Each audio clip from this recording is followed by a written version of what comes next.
All right, check this out, man. I was having a great day. Everything was going good. I got a call from a customer freaking out on me. I mean, this just happened. I just left their house. I was on the way to my 6:30 appointment. It's now 8:52. And a customer called today and said, I just got home from work. My house is a complete mess. There's shit all in my garden beds from the roofers, and my AC's broken, and just like, let me have it. And I was like, whoa, you know, like that's crazy because that never happens, man. My guys are the dream team. I mean, I literally have, I have a great team, man. I stand behind them 100%. So I was like, there's no way that this is right. You know, I don't know what happened. So let me explain to you today in Michigan. There was 0% chance of rain. It's been 95 for 2 days. Today was, 86. All of a sudden, 11 o'clock, I see the sky darkens. I look at the radar. There's a monster storm rolling in.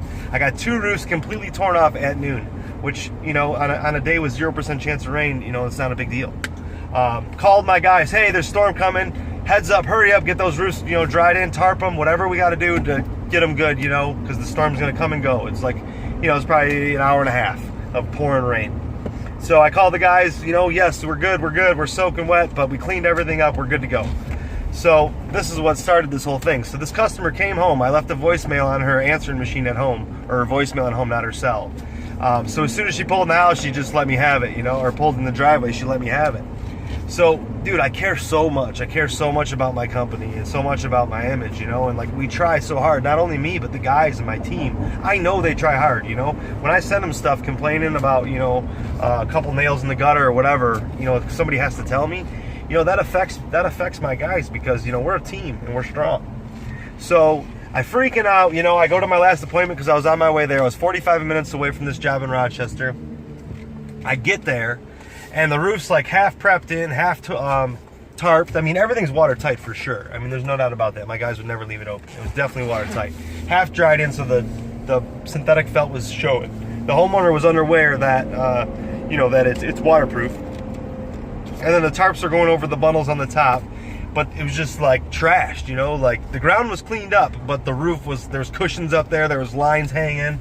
It's like it started pouring and everybody did their best to secure the job. I guess they didn't do their best. They made sure that water wasn't going to leak, and then they left, So she walked into a situation where, she was freaking out. She didn't know what was going on. She thought that the felt wasn't waterproof and that yada, yada, yada. So the biggest thing was, she's like, it's 78 in my house. How am I going to sleep here? This is a nice house in Rochester, and they didn't deserve it. So I went and looked at the AC unit, and there is no marks on it. There's no shingle scuff. If shingles hit something, it's like a crane. It draws on it. If it lands black side, if it lands front side, it's got granules like sandpaper. It's going to scrape it. No marks on the AC. So the only thing I could think of is the wind blew, because we put plywood over the AC units, but the wind blew and suffocated the AC unit. So I called multiple heating and cooling guys that I know. I know a lot of trades because I do a lot of insurance work. Call everybody I know. When can you be here? When can you be here? I'll pay you cash. I got cash on me right now. Come. I couldn't get anybody to come. So I called my last option. I called the buddy and said, hey, a heating and cooling guy? He's like, yeah, call this guy. So I called this guy. He's like, Eric, what kind of unit is it? And he just happened to work for the company that installs these units. And he's like, all I need you to do is pull the fuse out of the brick so it'll stop electrical current from going to the AC unit. Undo the unit's door, and there's a high capacity switch inside the unit. So I did that, and I pressed the switch, and it popped. It was like a GFI for electric, like in your kitchen. You press the button to reset it. So I did it, and then plugged it back in, and the son of a bitch turned on, man. So by the time I had all this, the thing turned on. 4 of my guys showed up because I called them, just wondering what was going on, what was I walking into. Didn't even ask them to come. 4 of my guys came. So within 15 minutes, I came to this job. Well, it took me 45 minutes to get there. By the time I get there, within 15 minutes, I got their air conditioning working. I got 4 guys on the roof making sure everything's making sure everything's good. Double cleaning up everything, just spotting it up. And by the time I left, the customer shook my hand and was laughing. Was like, man, I'm so glad I hired you because I know that I can trust you and that you'll do anything, that we ever need. And I told them, and I said, hey, I'm really sorry you had to deal with the stress. I'm sorry that, this happened. And, I'm just glad I was able to help you and take care of it. That's dedication, man. That's dedication. And people know and recognize that. you're gonna always be in a situation where shit gets fucked up. Shit happens, man. Shit happens. Shit falls. You know, we're working on the roofs. Everything's gotta come to the ground one way or another. It's coming down. But it's how you take care of it and how you handle it. You know, when I sell a job, I give my card. The very first thing I do, and I was gonna get into this later, but I'm just gonna tell you now.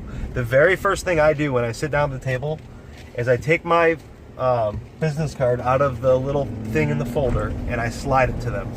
My business card has my name on it. It also has my personal cell phone and it has the office number. I said, this is my cell phone number, and I slide it to them. My name is Eric Reno. I own Paramount Building. I tell them how long I've been in business. I say, this is my cell phone number. If you ever need anything before, during, or after the job, you can call me direct. That is the difference between me and all these other companies that are my size, because anyone my size is not giving you the personal number, and most likely you're meeting a salesman and not even the company. For me to show up like that today, 45 minutes after they called me with a problem, completely solve it. That's how you create referrals. That's how you build a referral base. It went from cussing me out to appreciating me just because I care so much. So now I guarantee you this is going to turn into a referral engine saying, hey, you know, this is the guy that did my roof. We had a hiccup, but he did everything he could in his power to make sure that I was taken care of. He was there. His crew members showed up. They cleaned up. They did everything that I didn't find satisfactory. Bam, man, it's solving problems. I always tell people I'm the fire extinguisher. I set out fires. That's what I do. If there's a problem, call me. You know, if there's ever a problem, call me. I'll take care of it. I'll handle it before, during, after the job. Doesn't matter. But I'm a man of my word, and people recognize that. And it goes a long way. So the basis of the story is sometimes shit doesn't go right, and you get all worked up. You know, I don't know about you, but me, man, my heart starts beating. It's almost like somebody made fun of your kid, or your kid got hurt, you know? It's like it hits that sweet spot in your heart and your stomach where you're just like, what's wrong? I gotta go fix it. And that's, you know, that's just the nature of the beast. Stuff's gonna happen, but it's not if stuff's gonna happen, because it will happen, but it's how you handle it. It's how you handle objectives. It's how you handle problems. If I would have said, hey, I'll be there tomorrow morning and do my best, do you think it would have went the same way? Even if I got there tomorrow morning, fixed it, and then cleaned up, do you think it still would have been as much as me coming there 45 minutes from the time they called and solving all of their problems, top to bottom, and shaking their hand and apologizing them, and then my crew shows up? I mean, every single person, 4 guys showed up, all wearing the same collared shirt with their name on it, look, you know, just like I did. I was going to shoot a video there, but I just didn't want it to, you know, I just wanted to get the hell out of there and leave on a positive note. So, but it's real shit, man. This is what we do out here. This is the risk we take. If that tarp would have wrapped around that AC unit and would have fried that motor, I would have paid for the new AC unit. Probably be like $2,000, $2,300, whatever it would have cost. I would have stood by it. I would have paid for it, and that's it. But that's also the reason why roofing is expensive. This is why we make a lot of money. This is why we do it, because the risk involved. Not only my guys being up there getting wet, putting on tarps and could slide off and break their necks, but we're working above Trex decking, and we're working above people that are walking back and forth, tires, garage doors, AC units. We're working with heat stacks in the roof, drywall underneath us, TVs, beds, cribs, people, kids, babies. This is what we do, man. This is a risk. If you ain't got a pair of balls, you're not going to make it in this business. And I don't know what service business you can, but roofing is it's different, especially residential, because you're working on somebody's house. You're working with them and their family around. You're working around all these obstacles, electricity, electrical coming from the roof, broken chimneys, bad plywood. You know, it's mold. It's a lot, man. To do what I do is a lot, but damn it, I love it, man. Gets that blood boiling, keeps that adrenaline pumping, man. So I just wanted to shoot some real shit, man. And just you know, continue to do so. Keith told me the other day, I said, you know, I watch his videos whenever he posts them. And I said, man, I just can't think of stuff like you can. It's like when I'm watching Keith's videos, I have so much input on what he says, like, you know, from my perspective. Because we're all in different places and different businesses, but from my perspective, it's like I could just rattle off while he's talking. But it's hard for me to come up. And he told me, he's like, whenever you're in the moment, you got that feeling in your stomach, he's like, that's when you shoot the videos, because that's real shit. So this is real as it gets, ladies and gentlemen, and I appreciate you guys watching. And that's it, man. That's all I got to say.